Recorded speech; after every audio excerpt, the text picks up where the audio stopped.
Vamos a dar también la bienvenida y saludar a nuestro primer invitado en esta noche. Es el viceministro de Transportes, Julio Linares, que ya está con nosotros en nuestro contacto online. Él precisamente nos va a hablar acerca de los resultados, las repercusiones de los bloqueos de caminos y también la situación a la fecha. ¿Cómo está, viceministro Linares? Bienvenido a Empezar de Nuevo.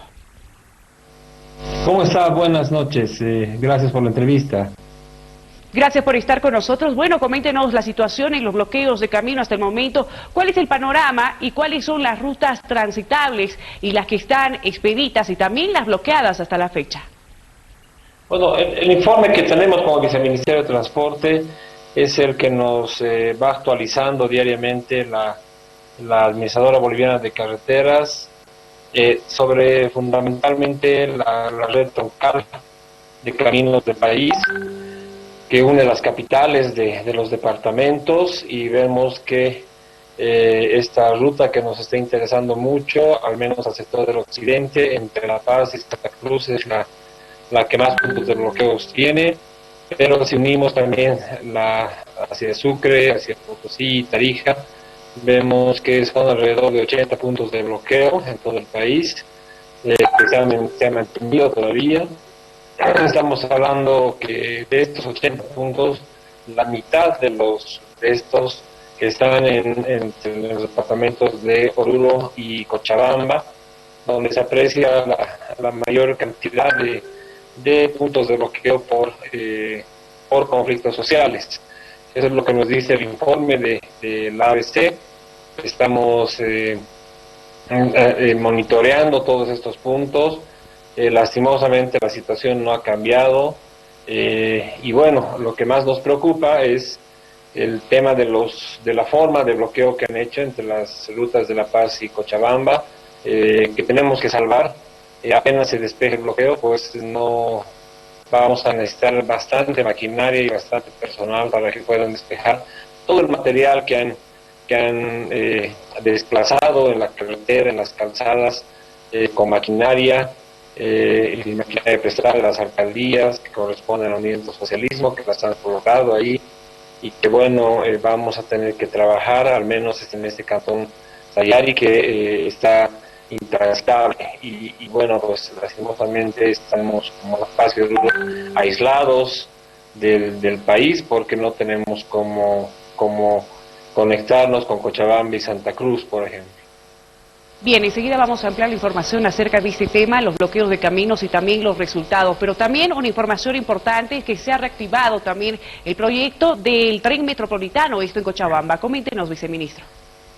Sí, el día de hoy hemos estado en Cochabamba, nos hemos reunido con la empresa Asociación Tunari, que es la encargada de hacer y construir el proyecto del tren metropolitano, que ha tenido muchos problemas. Hemos recibido un proyecto bastante problemático desde el financiamiento que tiene. Mira que es un proyecto que cuesta 3.100 millones de bolivianos, ¿no? O sea, son más de 400 millones de dólares los que cuesta este proyecto de gran envergadura, pero ha sido bastante irresponsable la forma de su financiamiento. El anterior gobierno del movimiento socialismo no ha fijado un financiamiento para este proyecto y le ha dado la responsabilidad al Tesoro General de la Nación para que vaya pagando todo el trabajo a realizar. Y bueno, pues al no ser un proyecto financiado, ha pasado que el gobierno nacional ha encontrado a diciembre del año 2019, hace unos meses, un Tesoro General de la Nación con muchas deudas, más de 18.000 millones de bolivianos de sobregiro, que significaban deudas a empresas constructoras y otro tipo de empresas, y deuda que tenía que pagar. Y bueno, pues este hueco financiero también ha sido perjudicial para este proyecto. No existían recursos para poder seguir haciendo el proyecto. Hemos encontrado ese primer problema. El segundo, todos los problemas legales que hemos ido encontrando en el tema del proyecto, ha sido nos ha sorprendido demasiado que en 18 días hábiles se haya adjudicado a una empresa semejante proyecto de tanta envergadura, pero bueno, ya está adelante, es un proyecto añorado por los cochabambinos y lo que estamos haciendo ahora es reactivar, hemos hecho un desembolso como gobierno nacional a la empresa para que continúe el trabajo, que en realidad nunca lo ha dejado, pero sí ha bajado un poco de la magnitud de trabajo que antes tenía. Y bueno, la idea es seguir con ese trabajo, terminar pronto la línea roja. Estamos además terminando el diseño de la línea amarilla. Imagínense que también hemos encontrado un proyecto que ya tenía 2 años de trabajo, pero que una de las líneas nunca había terminado su diseño final. Teníamos todos los problemas, hemos encontrado una Cochabamba en la ciudadanía en contra de por dónde iba a pasar la línea amarilla, pero bueno, estamos dándole un nuevo impulso, estamos ya por cerrar en consenso con la ciudadanía el nuevo trazo de la línea amarilla y buscando financiamiento, y esa es la nueva meta que tenemos, encontrar un nuevo financiamiento para que llegue hasta Sacaba, lo que no estaba planeado. Decían tren metropolitano, pero no unía todo el área metropolitana de Cochabamba, por lo tanto no nació de buena forma este proyecto, mal diseñado, sin financiamiento, de forma irresponsable y con varios problemas legales. Todo es este lastre que hemos tenido que vivir en estos meses, pero bueno, lo hemos ido superando, estamos de la mano de Cochabamba y por supuesto hay una voluntad inequívoca del gobierno nacional para seguir con el proyecto de mejor manera, uniendo hasta se acaba el tren, buscando financiamiento para eso. Ya no hay ningún problema para el tema de pago de los subcontratistas, ya nos hemos unido con ellos y con la empresa para que haga los pagos a estas personas, reactivando así el sector constructor, el sector de la economía constructora en Cochabamba, y además barriendo cualquier duda que había en el sentido de estos vagones que están en Chile, y que bueno, ya tenemos el compromiso de la empresa de que los traerá de manera pronta, así que es una buena noticia. Estamos continuando el proyecto de mejor manera y además tratando de arreglar todo el problema con el que hemos recibido un monstruo y lo vamos mejorando de poco. Se han encontrado entonces bastantes deficiencias en el inicio de este proyecto del tren metropolitano en Cochabamba de anteriores gestiones de gobierno. Hablando de este proyecto con respecto al gobierno nacional y ustedes como viceministerio de Transporte, ¿cómo van a llevar adelante entonces este proyecto en los próximos meses? ¿Cuál es el objetivo con este proyecto del tren metropolitano? Y por supuesto, si perjudica también en el desarrollo las movilizaciones que actualmente está viviendo el país y Cochabamba. Por supuesto, porque de principio traer los vagones de Arica y Iquique no va a ser fácil. Se va a hacer, ya la empresa se ha comprometido el día de hoy en hacer todos los trámites para poder sacarlos de aduana, de Chile, y bueno, vamos a estar teniendo que esperar a que se terminen los bloqueos para que puedan llevarlos a la ciudad de Cochabamba. Segundo, estamos buscando financiamiento, pues sí, tenía un presupuesto, pero el Tesoro General de la Nación era el que financiaba este proyecto, sabiendo además el anterior gobierno que ya cada vez tenía menos dinero el Tesoro General de la Nación, los déficits eran tremendamente grandes, las deudas se estaban acumulando y a pesar de todo eso se le puso en las espaldas del Tesoro un proyecto de 3.100 millones de bolivianos. Fue totalmente irresponsable de parte del anterior gobierno, del Ministerio de Obras Públicas, del anterior gobierno, del Ministerio de Economía, del anterior gobierno, pero bueno, tenemos que buscar un financiamiento que haga sostenible el proyecto y además estamos viendo la forma de la comunicación, que de ninguna manera va a parar el proyecto, pero sí tenemos que ver cómo es posible que en nuestro país, donde a veces comprar un lápiz nos tarda en el sector público 2 meses, cómo es posible que en 18 días se haya adjudicado tremenda obra y ya estamos en las auditorías necesarias para poder ver las responsabilidades de este tema. Sin embargo, estamos encarando este nuevo proyecto con una nueva cara, en consenso con la ciudadanía, que es algo que también no habían hecho. Pagaron el diseño final, pero hasta ahora no hay diseño final. Esa es la realidad. Y es así como se ha manejado este proyecto de manera irresponsable y desordenada.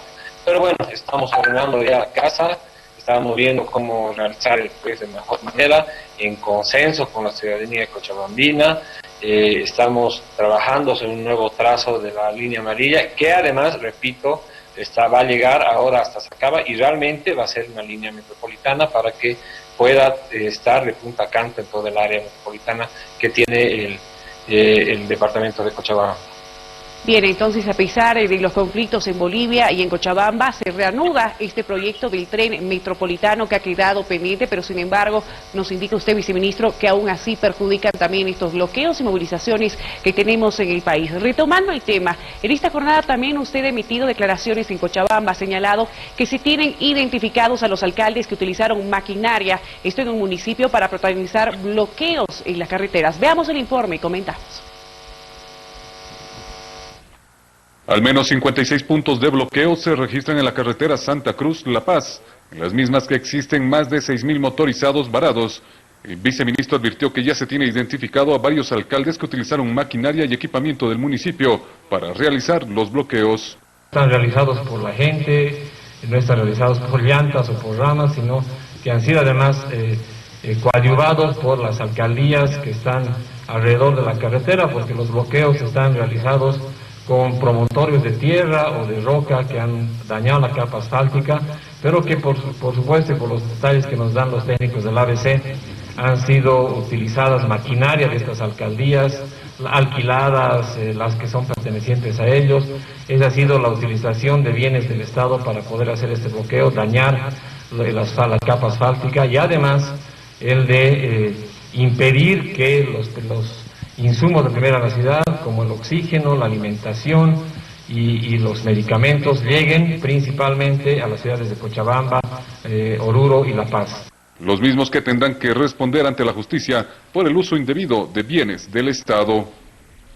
Ese es el resumen de la información entonces en esta jornada en Cochabamba. Viceministro, coméntenos de estas personas que han identificado como autores, también autores de inteligencia, quienes han brindado esta maquinaria a los comunarios para que causen estos destrozos, y también se han cuantificado los daños tanto en las carreteras, las capas asfálticas, los cerros también, y cuánto tiempo se tardaría en reponer todo esto. Mire, es un informe difícil de hacerlo todavía, estamos solo con informes preliminares. Esa es la instrucción que le da la ABC a los técnicos que están en todos los tramos importantes de nuestro país, porque los primeros informes que recibíamos el miércoles y jueves nos decían que era bastante peligroso acercarse a los puntos de bloqueo. Está identificado que son más materiales, al menos en los tramos de La Paz a Cochabamba, es más material el que hace el bloqueo que gente. Pero nos decían que era gente agresiva, gente que no entendía las razones y además que estaba en estado inconveniente, así que instruimos que no se acerquen y que hagan los informes preliminares.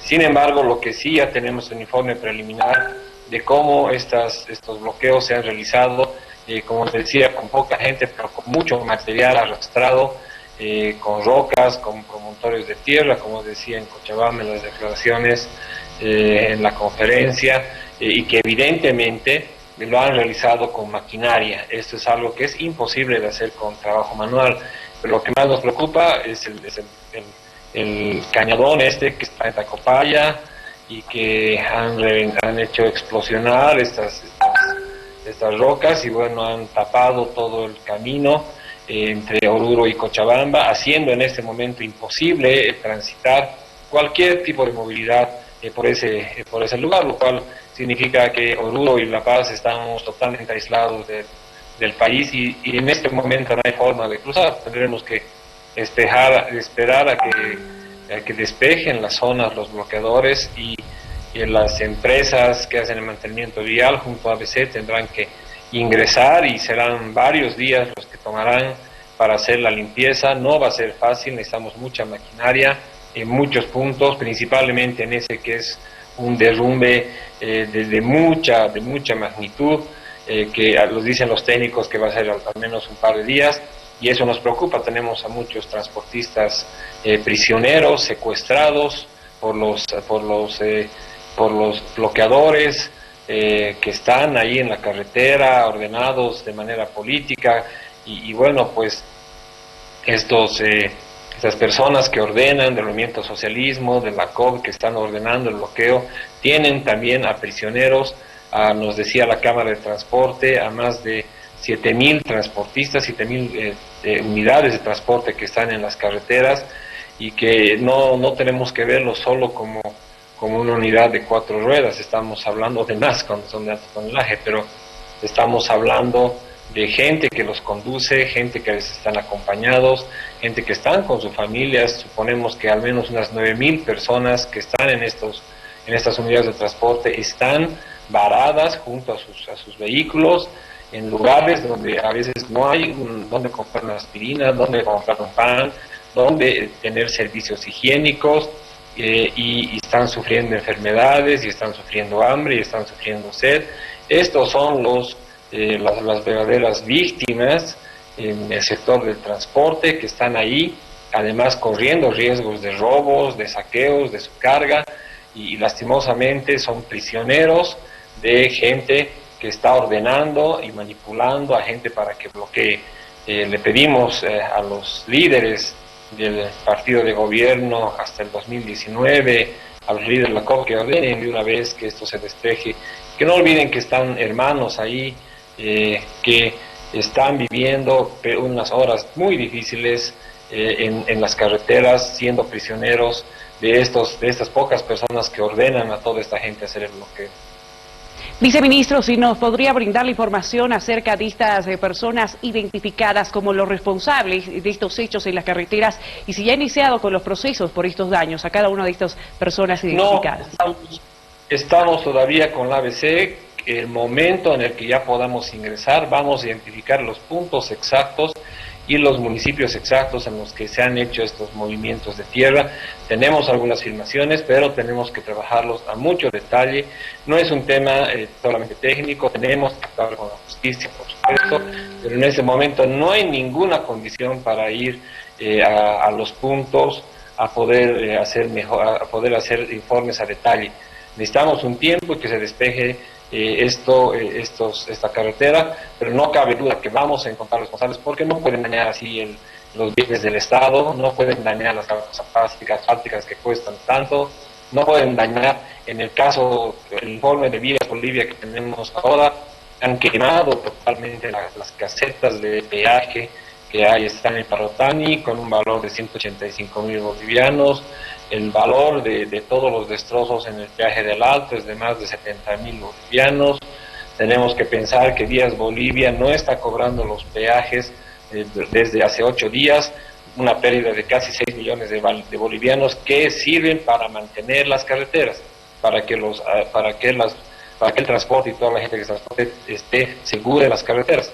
Estos montos sirven para ese mantenimiento, y estamos teniendo cada vez menos, y va a ser mucho más dificultoso mantener las carreteras en orden y como tienen que estar para el transitar de todos nosotros. Ese es el problema que nos están afectando, y por supuesto que vamos a tener los detalles, vamos a identificar a la gente que ha estado haciendo estos bloqueos con maquinaria, pero ese es un trabajo que va a informar solamente esta cartera, pero ya tendrán conocimiento las autoridades del Poder Judicial para poder hacer el trabajo al que tienen competencia. Viceministro, ante estos bloqueos de caminos en el país, ¿cuáles son las vías alternas para que la gente pueda transitar? Bueno, en las rutas troncales es muy difícil encontrar rutas alternas. Sí encontramos para salir, por ejemplo, hasta cierta parte, digamos, de La Paz hacia el camino Oruro, pero no encontramos otros, son peligrosos, no son aconsejables de tomarlos, y bueno, pues en la ruta troncal, que es la que más vigilamos como Viceministerio de Transporte, porque tenemos la visión de la ABC, no sugerimos usar otras rutas alternas. Leí algún mensaje del expresidente diciendo por qué no usan rutas alternas, y por qué tienen que insistir con el convoy yendo por la ruta troncal. Por supuesto, porque es la más segura, y porque al tener oxígeno esas cisternas no pueden de ninguna manera arriesgarse a tomar caminos alternos, pedregosos, porque al ser portátil puede ocurrir cualquier cosa, necesitamos los caminos asfaltados. Eso es lo que necesita, por ejemplo, el convoy que en este momento está detenido en Locotal, todavía no ha podido llegar a Cochabamba.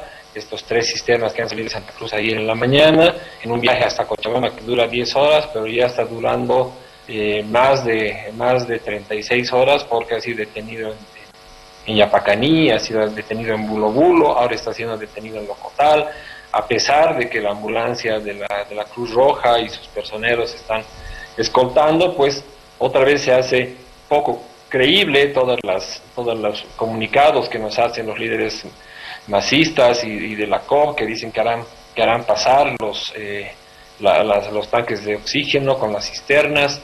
No está pasando esto, estamos encontrando cada vez más escollos y bueno, como ustedes verán, son 38 horas de las que ha salido de Santa Cruz y hasta el día de hoy no llega. Otro tema que preocupa bastante a la población, viceministro, es sobre qué sucede con la salida de los buses al interior del país, si podemos brindar un informe. Bueno, es imposible de hacerlo. Hemos trabajado mucho en estas semanas como viceministerio de Transporte, con la ATT, los encargados y administradores de las terminales de transporte de las principales capitales.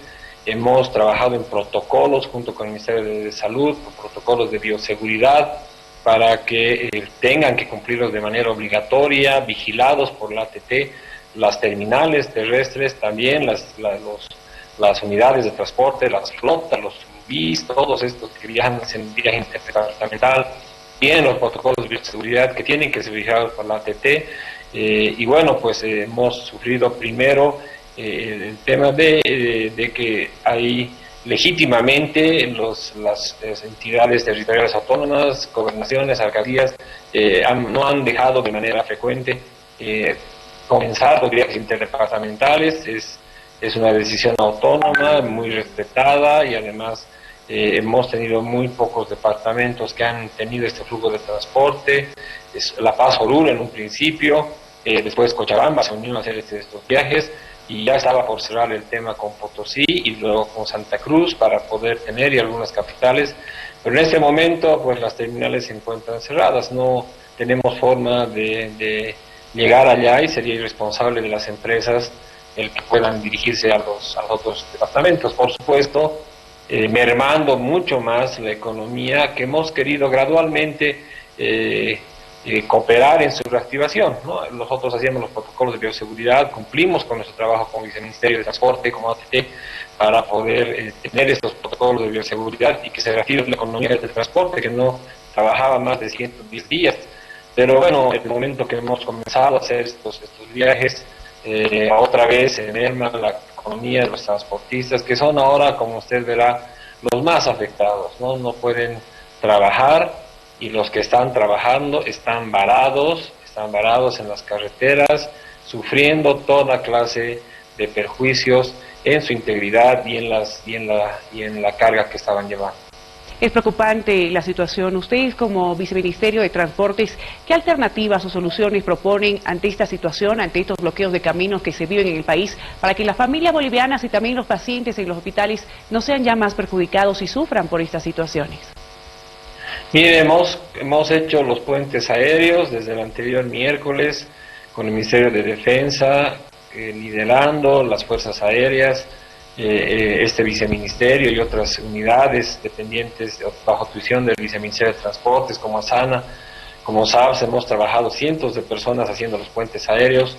En la poca logística que tenemos tenemos solo 2 Hércules que tienen las condiciones técnicas para hacer esta clase de transporte, y así lo hemos realizado. Hemos trabajado día y noche, 3 vuelos al día, de oxígeno, de medicamentos,